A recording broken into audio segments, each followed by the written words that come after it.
So Khanderavji, I am also recording locally.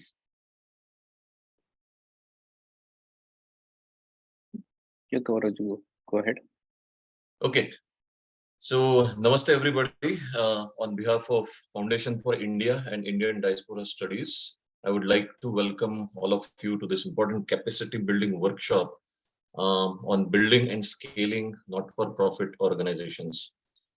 FIIDS, which is Foundation for India and Indian Diaspora Studies, is a platform for policy studies, analysis, advocacy, and creating awareness on subjects and issues related to India and Indian diaspora.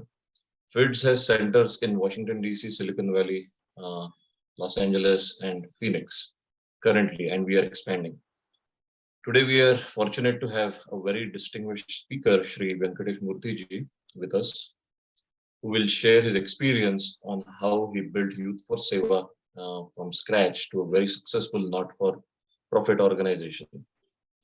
Before we invite him, I would like to have Khanderavji welcome and do his intro. Thank you, Gauravji. So we are very fortunate today to have Venkatesh Murthy as a speaker for this topic of capacity building, particularly building not-for-profit organization scaling. There cannot be a better person than Venkatesh Murthy. I have very privileged to work with him in both the settings, professional settings and in not-for-profit settings also. He's from REC Surathkal, engineering background. He earlier worked in Tata Research Development Center a couple of years. Then he moved to California, Silicon Valley in Informix. And that's where we worked together. He later moved to EMC and then further transferred to India as a software development manager. But he returned to India. We all knew that it was not for pursuing his software development career or etc., but it was his calling to serve the motherland. And he did very well. He started Youth for Seva, not just started, but he actually built this organization, grew this organization to almost 10,000 volunteers network spanning across 25 different cities, 140 or 150 different CSRs. And he's such a great leader and a mentor. He built it and he actually now is the chief mentor for the organization. He is a real Karma Yogi. If those who worked with him, those who met with him will be, I'm sure that some part of his personality and has shaped yourself, including myself, and I would like to welcome Venkatesh Murthy. Thank you. Thank you, Khanderavji. And it's been during COVID times, we used to have a lot more online sessions like this. So I think post-COVID, this is probably one of the first ones talking to our friends in US. Let me share the screen.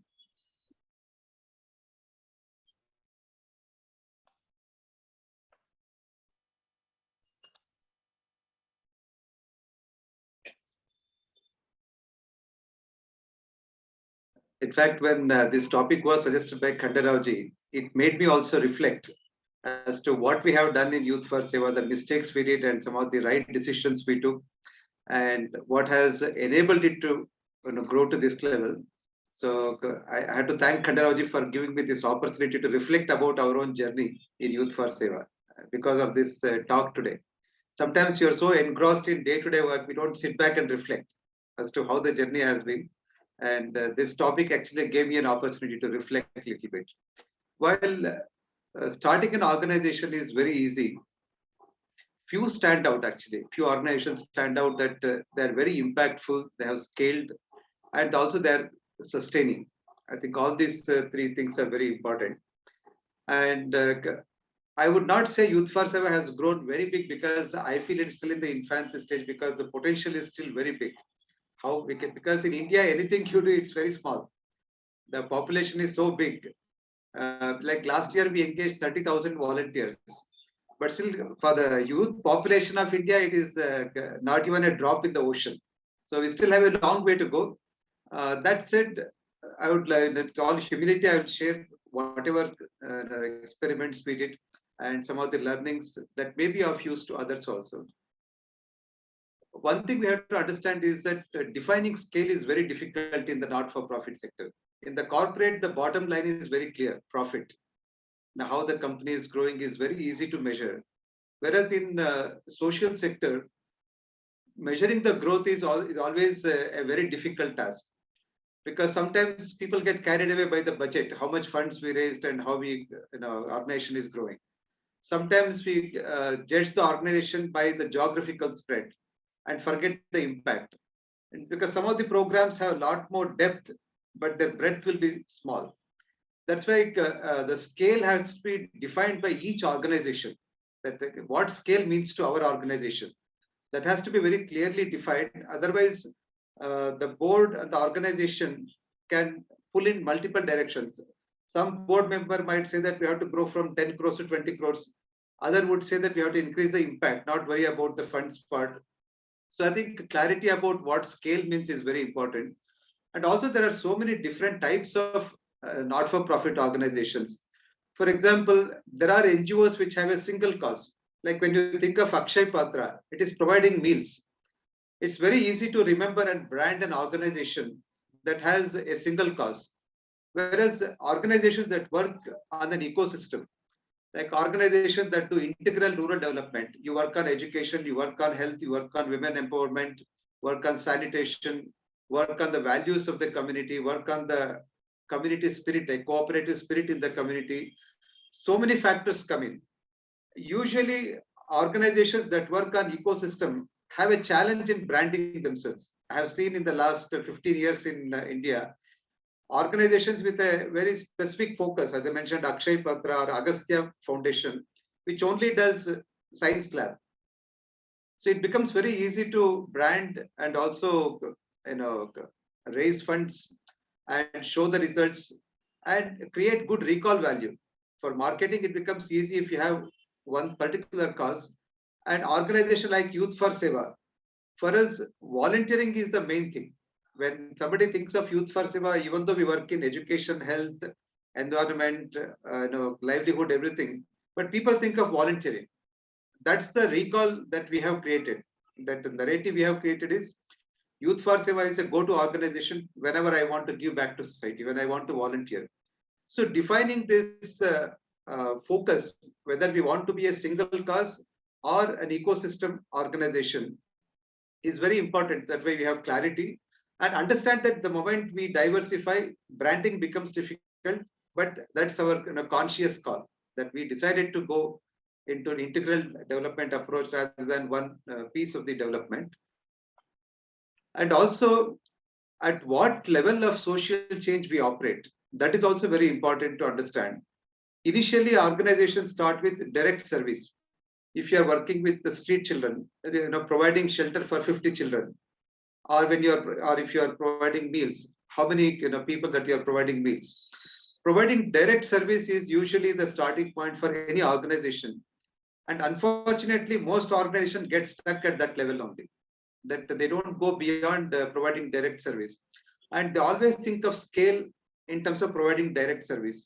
Today, I'm helping 50 children. How can I set up shelter homes in every district in the state or every state in the country? And I can cater to 5,000 children. So very organization centric scale. This is where most NGOs operate actually. But in my mind, this is more like a colonial mindset of conquering and growing. Like, and I want to be the number one organization. When we were defining the vision for Youth for Seva, some of our team members suggested that can we keep the tagline as to become the number one volunteering platform in the country. And I said number one or number two makes no sense. Creating a culture of volunteering in the country should be our mission, not Youth for Seva becoming number one organization. So it's not that it's right or wrong. Organization that sets mission, which is centered on the organization, tend to expand their direct service because they want to be directly present in as many places as possible. Whereas if you are cause centric, you define what is the social change you want to bring about, then you tend to go to next level of collaboration. because no one organization can do everything. Because as I mentioned, in India, the scale is humongous. Anything that you take up, the problems are big, and one NGO cannot do. Even as I mentioned, when Akshay Patra provides 1 million meals every day, they don't touch even 1% of the student population. That's what the scale required in India is. In fact, now what they are doing is they are also partnering with different organizations. They're training other organizations who want to run midday meals program. So collaboration is the next maturity, I would say, for an organization. And the third level that we can operate is providing thought leadership. Like we have done few experiments, we have created models. How do I propagate this model? Like this is what I have done. I want to share my experience. I want to share our models with like-minded organizations, with like-minded individuals. This is where we have to bring out publications. For example, when Youth for Seva was engaging more than 150 companies for employee volunteering programs, we organized three conferences in 3 consecutive years before COVID. National conference on best practices in employee volunteering, and we brought out a white paper which was authored by PwC. So, and we published a handbook for CSR leads as to how to effectively engage employees as volunteers. So, this type of publication, conferences, and going a speaker in various seminars, this is all part of thought leadership, where you are not interested just growing your organization, but you are interested in growing your model.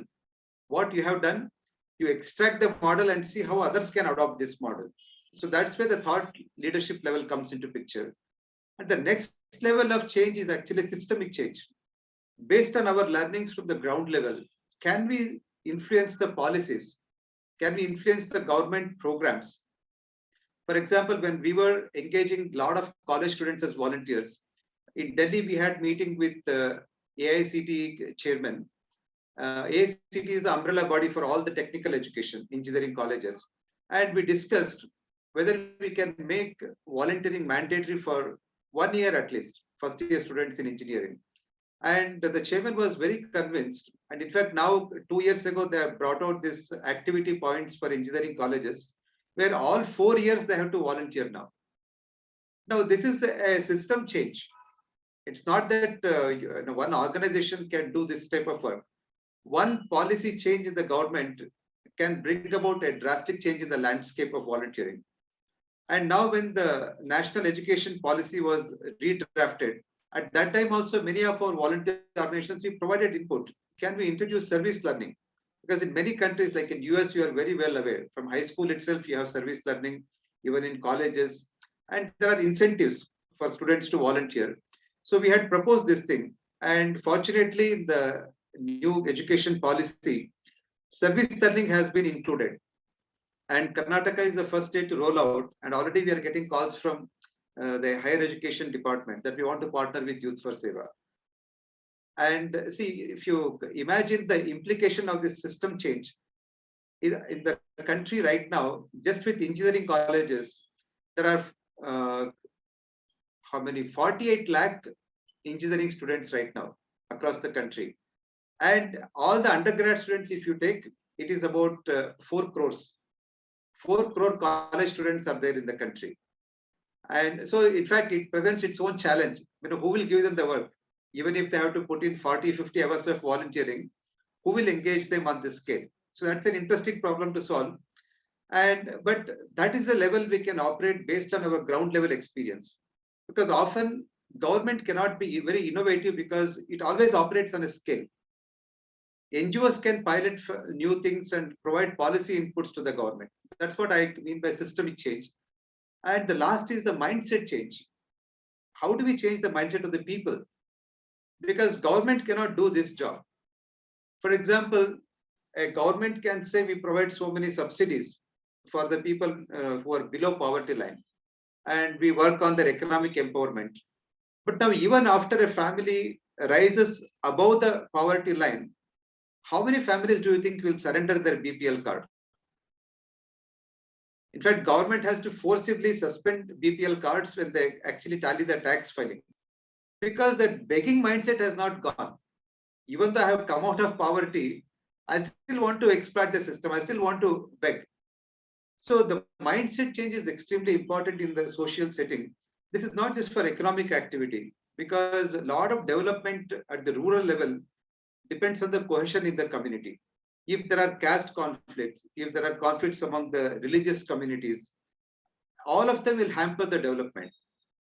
And this is where NGOs alone can do this, because I have seen that government actually does negative work. They do more damage in the mindset because they are happy creating the divisions. They are happy creating a dependent mindset among the people. That's when they can actually rule them. And so mindset change is the most important thing for an NGO to understand. So if you look at all these different levels of social change, scale means different things at different levels. And that is why, as I mentioned in the beginning, it's very difficult to define the scale for an NGO. You decide at what all levels we can operate. An organization can operate at all the levels or can focus only on thought leadership. It can be a think tank which provides only the research and thought leadership, or it can only be a policy advocacy group, only a systemic change, or you can do all of them. You work at grassroots, bring in that experience and learnings, and influence the policies and work on the mindset change. So these are all the different levels at which scale can be conceived. I think this is the most important thing that many NGOs miss out. Different levels of operation, and they get stuck at the direct service level. And also, one thing I found is that founding an organization or building an organization cannot be copied, because it has to be in alignment with your own swabhav, your nature. You cannot copy somebody, because my strengths are different and somebody else's strengths are different. So I always say that you customize your approach. There is no defined path that this is how you have to build organization. It has to be in alignment with our swadharma, with our own swabhav. And this is where the founding team should decide, and also be conscious that when the team changes, the style may change, substance would remain. And many times we get worried if the style changes because of the change in the team. That is one thing. That's why organization building is both art and science. There are few science components, methods to do it, but a lot of it is art also, where you have to customize based on your own personality. And there are two kinds of organization. Some organizations are very heavily centered on the founder. You find a lot of spiritual organizations like that. Some guru will be there. It will be around that individual. In fact, such organizations have tremendous speed, because the decision making is very quick. One person decides. And it also requires a very high capacity individuals to shoulder that kind of a load also. I mean, everyone cannot do that kind of an organization. Common people like us, I think, should go more for the collective work. It depends on we have to rely on the collective wisdom and build collective consciousness in the team as such. So these are all some of the parameters that decide how fast an organization should grow, because trying to imitate somebody and speeding up unnecessarily can lead to accidents if you are not ready for it.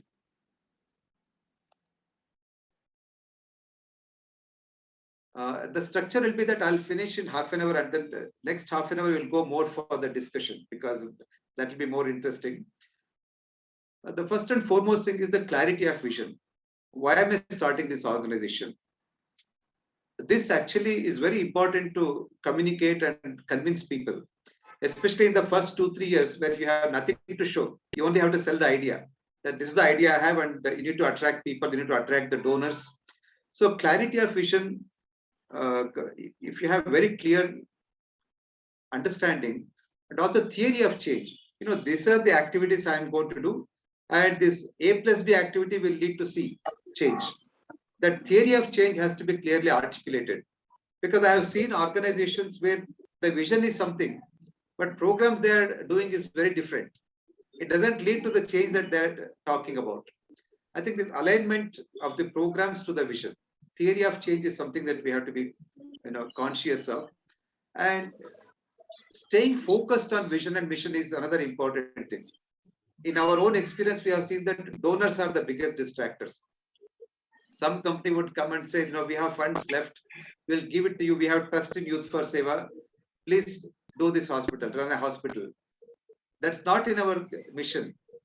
But many times we are tempted because the money is big and we will be struggling usually as NGOs and we get carried away.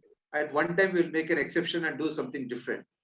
So this is something that the governing board especially should be checking again and again. Are we deviating? Because this mission deviation is a very common problem in NGOs, and more than 90% is directed by donors. So this is something that we can avoid. And also, vision and mission statements can evolve over the years. Because when we started Youth for Seva, the vision statement was slightly different. So the purpose will be same, creating a volunteering movement. But how you articulate the vision can go through change in terms of using very specific word and articulating that word, explaining that word. And so there's nothing wrong in making modifications to vision and mission, so long as it's a conscious and collective decision. Like when you are driving, there is nothing wrong in changing direction, but you should not fall asleep and it should not change direction on its own. Then it's an accident. So in NGOs also, if you change the direction, it has to be conscious, because many times we have to change the direction. Like when COVID came, all the schools were shut down, and 90% of Youth for Seva's work is around government schools. Then we consciously decided that the entire team will work for the COVID-related activities. So even ongoing basis also, sometimes corrections have to be done. A problem that you are working on. When we started Youth for Seva, we started a division called uh, Green Commandos, and we were advocating and training people for waste segregation. But then we filed a public interest litigation in High Court of Bangalore. We formed a collective first, a round table of all the NGOs working in waste segregation. We filed a case, and now High Court mandated the Bangalore municipality that you must mandate waste segregation. Then we stopped that work. It's not that because I started something, I should continue to do it. So frequently visiting the vision mission, if the ecosystem has changed something drastically and making adjustments, that also is perfectly all right. And when you use any word in the vision and mission, have explanation, define those words. In Youth for Seva, this is our vision and mission statement. And we have defined each word. What do we mean by self-reliant society? What do we mean by socially conscious individuals? There are separate write-ups for that. Similarly, when you say organized volunteering, how do you define organized volunteering? How do you define societal well-being? So every word used in the vision mission should be articulated, because that is when the message and the communication will be consistent down the organization. Otherwise, the senior leadership team will have some idea, and then when it comes down, the percolation will be diluting actually. So define every word used in the vision and mission.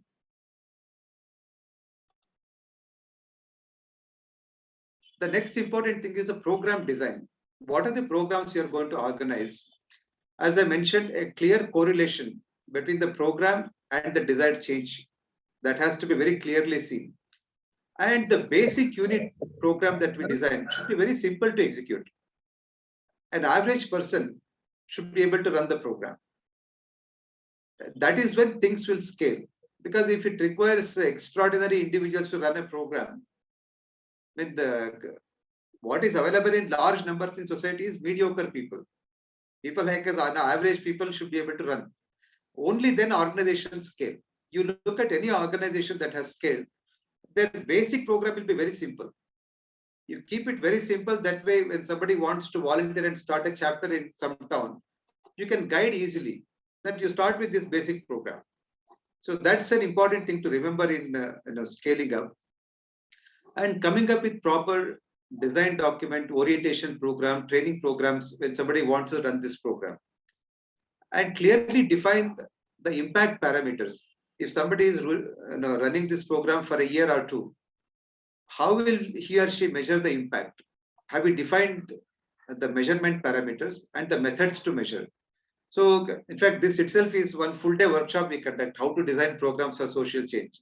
So, but these are some kind of key elements that we need to remember, like how to define parameters, how to engage all the stakeholders, how to make it participatory in deciding the programs.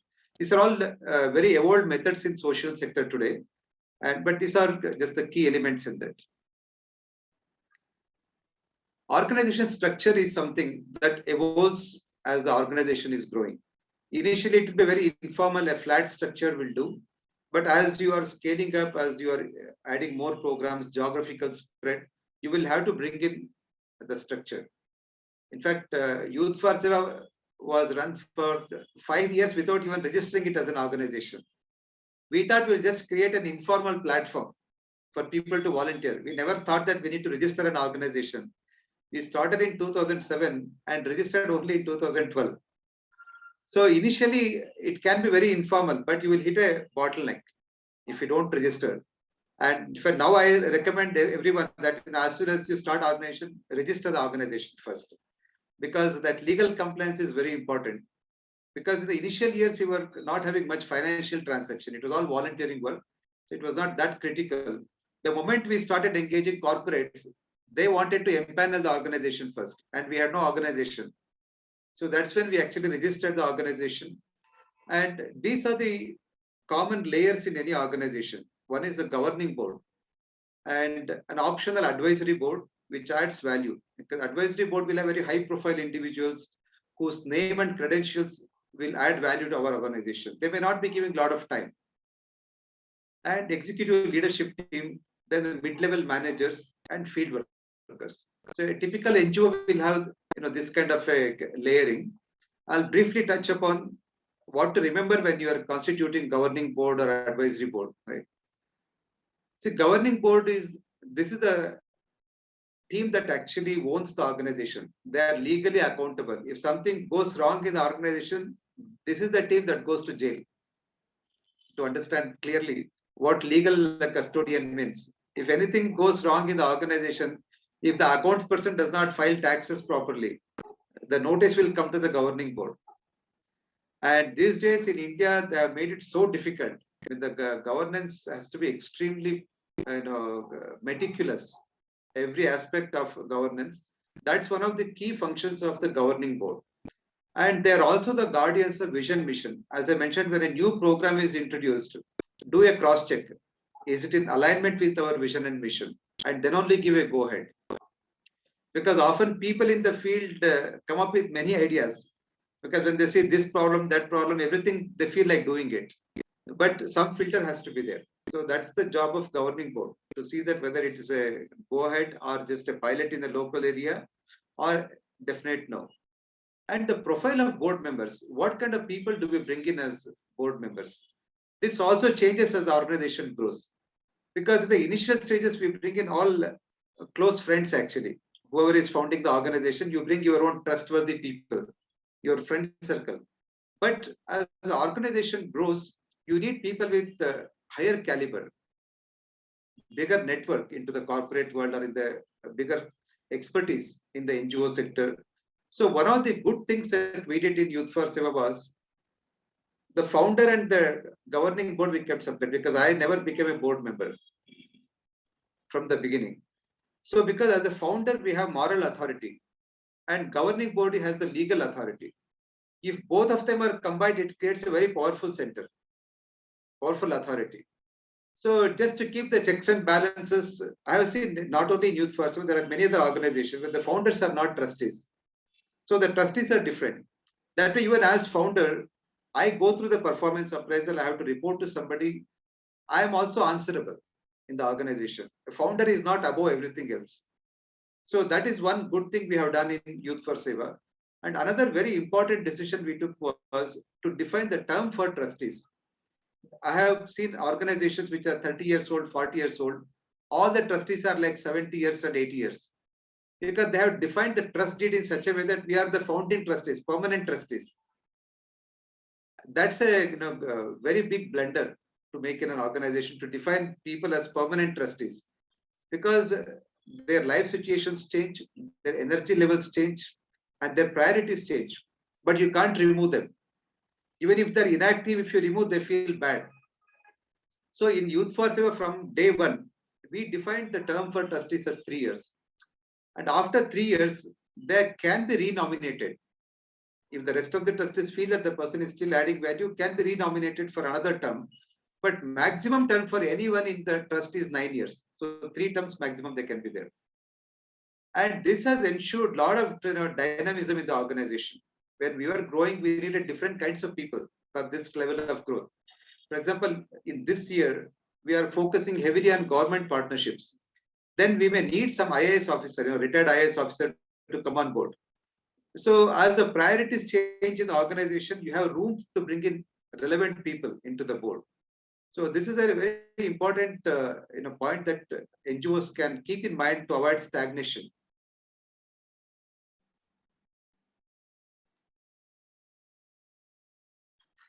And organization structure,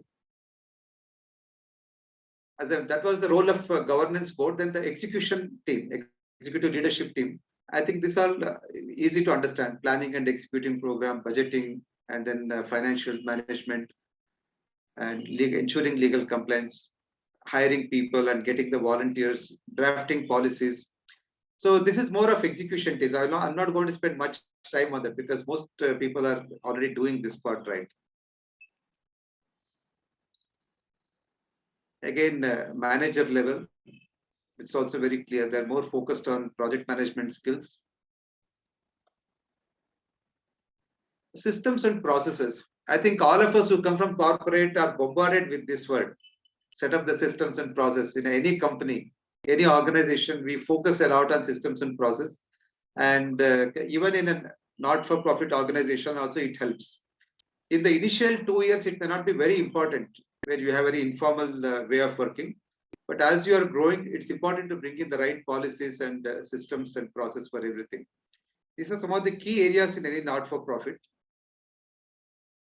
Again, since all of you come from corporate background, I'm not going to spend time on how to set up systems or process.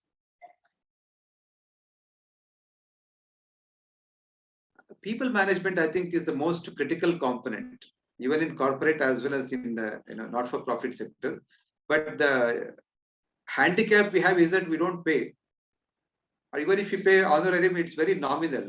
So acquiring good talent is always a challenge in not-for-profit sector. How do we get the right talent when we don't pay that much? So this balance has to be achieved. That's why one thing we have to remember is some set of full-time staff has to be very philosophically, ideologically aligned and inspired. For some roles, we can bring just the professional skills, like accounting person need not be very philosophically oriented. The skills are more important there, professional skills. Whereas somebody who is going to handle training department has to be very much aligned with the vision, mission, and communication skills. So this mix we need to have inspired individuals with ideological orientation and people who are just philosophically oriented. Eventually, both have to be overlapped. People who come with inspiration should be trained with the skills. People with skills should also be philosophically aligned. Both have to happen eventually. And one of the source where we got good talent is actually through volunteers. When we engage volunteers, many of the volunteers eventually became our full-timers. That's how we were able to get talented individuals at a very what I would say nominal, very, very nominal honorarium that we pay. They were earning 3-4 lakh rupees per month in the corporate sector, but even for 25,000 rupees a month, they will come and work here. I think that is an advantage when we engage volunteers, and especially the people who come as full-timers in their second innings. They have worked for 20 years in the corporate sector. They have attained some level of financial security and stability. Those are the people who came for our leadership roles actually. Like our executive director today, he was senior director operations at Fidelity. Another one heading CSR was director at Wipro. So all these people who had senior management experience, we were able to get them because they have attained some financial stability. This mix of experienced people and young professionals, I think that has been very helpful in Youth for Seva. In fact, we conduct a workshop called Crossing Over from Corporate to Social Sector. And in the last 2 workshops, we had more than 100 people who have participated in that. Because many people are looking for more meaning once they cross 45, 50. I said, okay, this is enough. I have earned enough and I need to find more meaning in life. And that is, I think, one segment we can target if you want to get really high caliber individuals without having to pay much. And fellowship is another trend that we are seeing today in India. If you advertise as job, you may not get the right talent, but people are looking for learning experience. Recently, Seva International launched a fellowship program of 2 years, and we wanted to select 30 fellows. We received 1,700 applications. From there, we filtered down to 120 candidates, had a 3 day selection camp for these 120 candidates. From there, selected 30 people. In fact, today is the last day of their 21-day boot camp, and they're being sent to different NGOs. So a lot of high caliber young people, they are looking for learning experience. They want to get real mentorship in good organizations. Like a Teach for India Fellowship attracts a lot of young people, Gandhi Fellowship, SBI Rural Development Fellowship. So fellowship is another approach where you can get high capacity young professionals. So these are some of the avenues that you can bring in. Succession planning, I think this is the hardest part for in any NGO, especially for the founder, because I have failed 2 times. Twice I wanted to replace and come out of the executive role, but then third time I've been successful. It's been more than 2 years that we transitioned. Why founders find it difficult to find successors? I was always thinking about individual, or maybe this individual can replace me. That individual can replace me. That is how I was looking at succession in the first 2 attempts when I was doing. Then we found a good mentor who guided me that succession is not about replacing you by someone else. He asked me to list all the work that I was doing. Why you are finding difficult to find your successor is because as founder, we end up doing all kinds of work. We start from grassroots work and then we manage and then we have taken executive roles. And we are used to doing all kinds of work. And many times we think that is the role of executive director.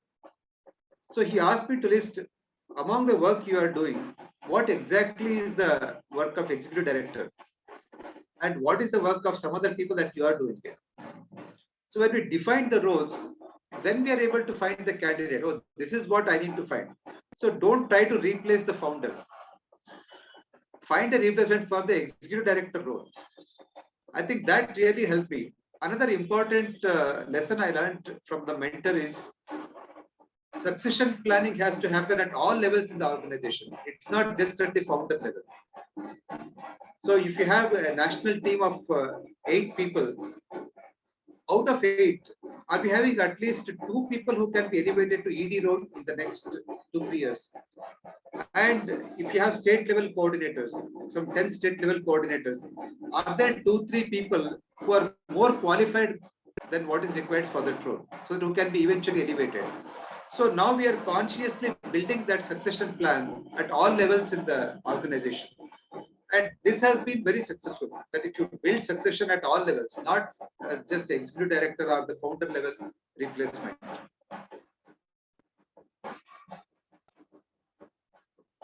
And financial sustainability for any not-for-profit, funds are like oxygen. So you need that to sustain the organization. And a diversified source of funding. Today at Youth for Seva, we get grants from CSR. That has been the major component. And we also have few high net worth individuals, people who give more than 1 lakh, 5 lakh rupees. So businessmen in that community. And we have small donors. Small donors give smaller amounts.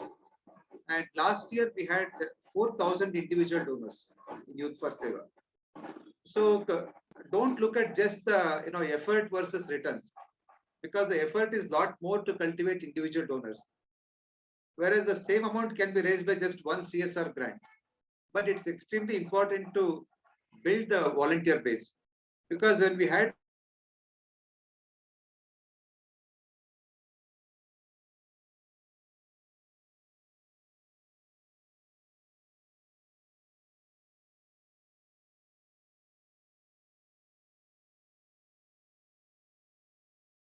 on CSR, and we appeal to our volunteers and raise 70 lakh rupees in just a month, all from individual donors.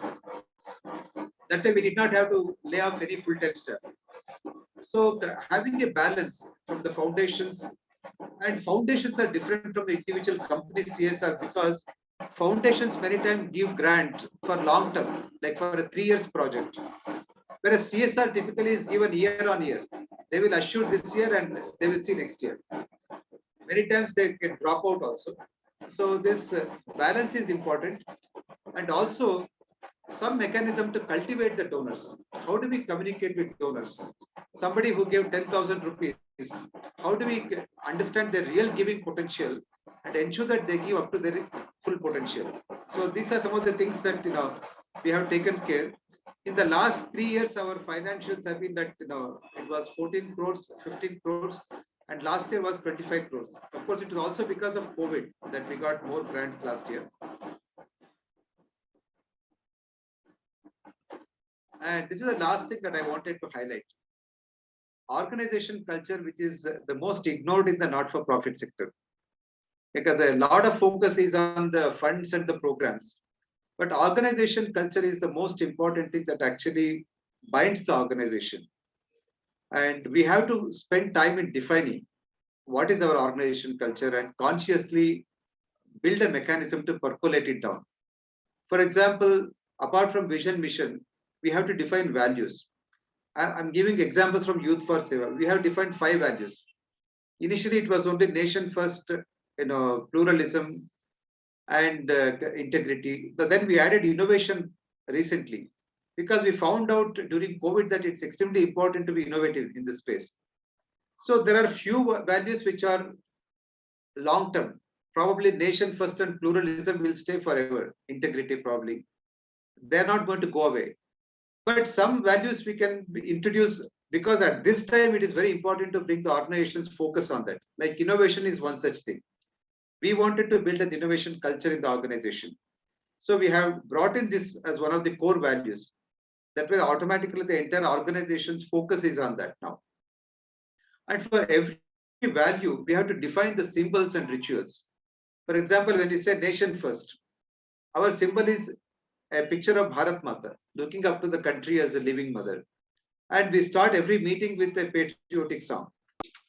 So this is the ritual part of it. Like that, when we say integrity, Dr. Abdul Kalam is the icon for that. In fact, he is an icon for pluralism also, for many things, respect. For all of those things, he is an icon. We have Swami Vivekananda as another icon.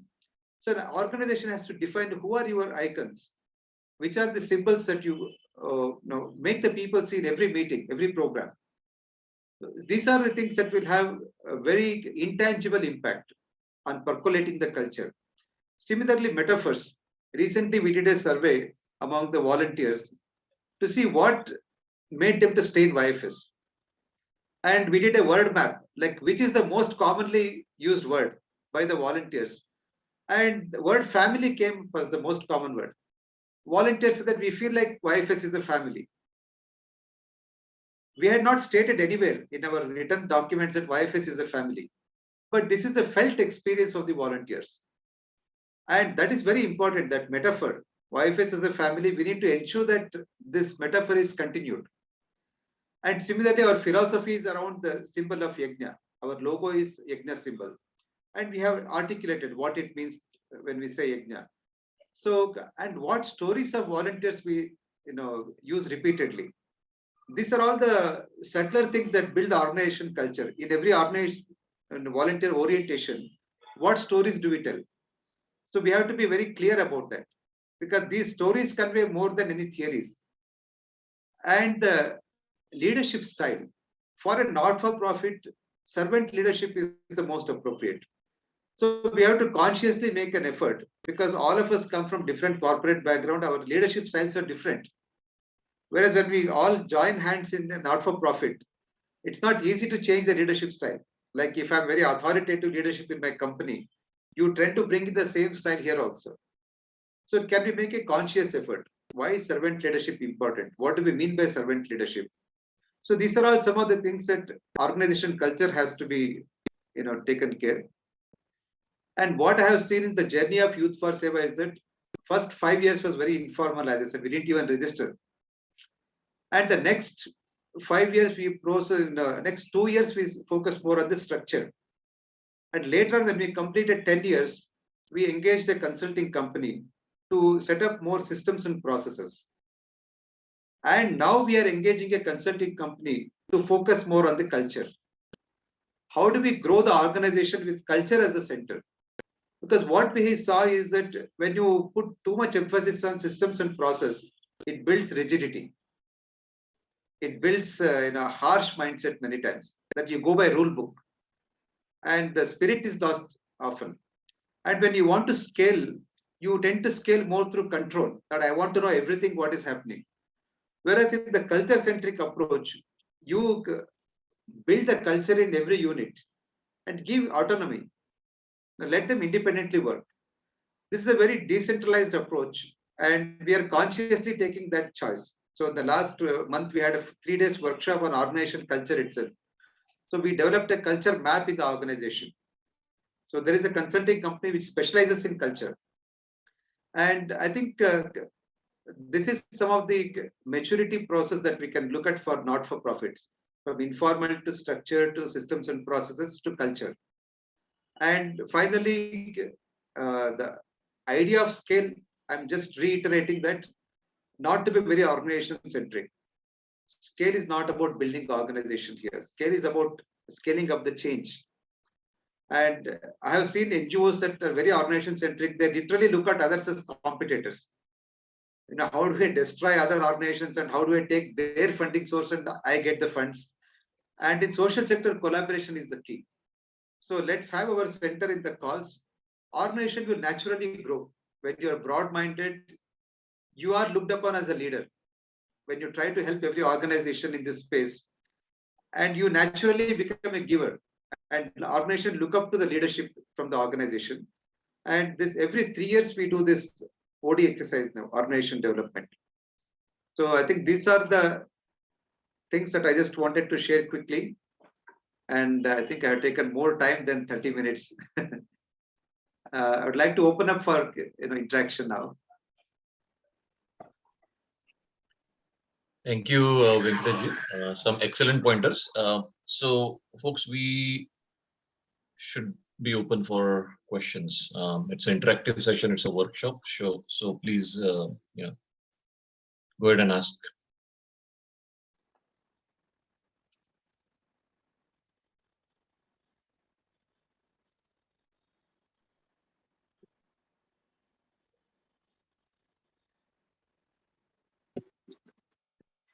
Sir, I have one question for Murthy sir. Kaushik here again. Yeah, go ahead. Can you introduce yourself? Yeah. Sir, I am Kaushik. I have volunteered for Youth for Seva, I just told. And I have started my own NGO, Urjave Foundation. Okay. So, sir, I just wanted to know about, institutional support. I know there are multiple organizations, especially like, I am Bangalore, and then we have